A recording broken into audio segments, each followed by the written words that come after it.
Je ramasse des bouteilles sur le bord de la route chaque jour pour les revendre, mais ce n'est pas pour remplir mon ventre. Je serre les dents et économise chaque centime pour payer les soins de ma mère à l'hôpital. Le médecin me regarde, couvert de poussière. Son regard trahit la compassion, mais sa voix reste ferme. Il m'interdit de ramasser des déchets à nouveau, sinon il me refusera l'entrée de l'hôpital à jamais. Puis il sort sa propre carte bancaire et paie les frais médicaux à ma place. Je suis encore jeune, mais je vois bien que la doctoresse est une bonne personne. Je tombe aussitôt à genoux pour la remercier. Ce que j'ignore, c'est que ma mère n'a plus que 7 jours à vivre juste avant ma naissance. Elle a donné son cœur à son ex-petite amie et a reçu à la place un cœur artificiel de piètre qualité. Toutes ces années, elle a travaillé sans relâche pour m'élever, mais son cœur artificiel est arrivé à sa limite. L'homme qui vit, grâce à son cœur, est aujourd'hui un magnate puissant et respecté. À l'époque, ma mère, craignant qu'il refuse la greffe, s'il apprenait la vérité, a préféré rompre avec lui. Mais sa demi-sœur a profité de la situation et a pris sa place en se faisant passer pour la donneuse depuis ce jour.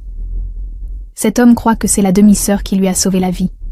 Il la traite comme un trésor et considère ma mère comme une femme vénale pour l'humilier. Il appelle ma mère devant les caméras et lui demande froidement comment elle vit et si elle regrette son choix. D'autres fois, ma mère lui répond calmement en lui demandant 200 000 $.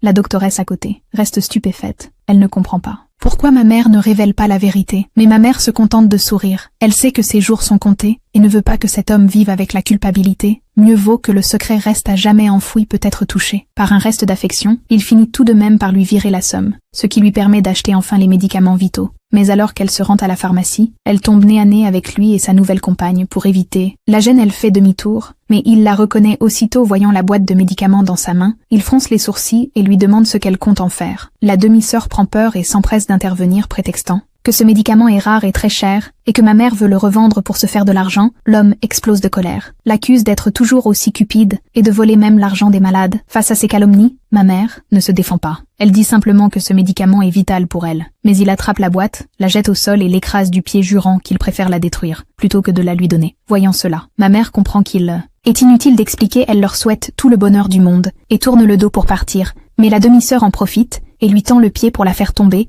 À cet instant, le dossier de greffe de cœur glisse hors de son sac.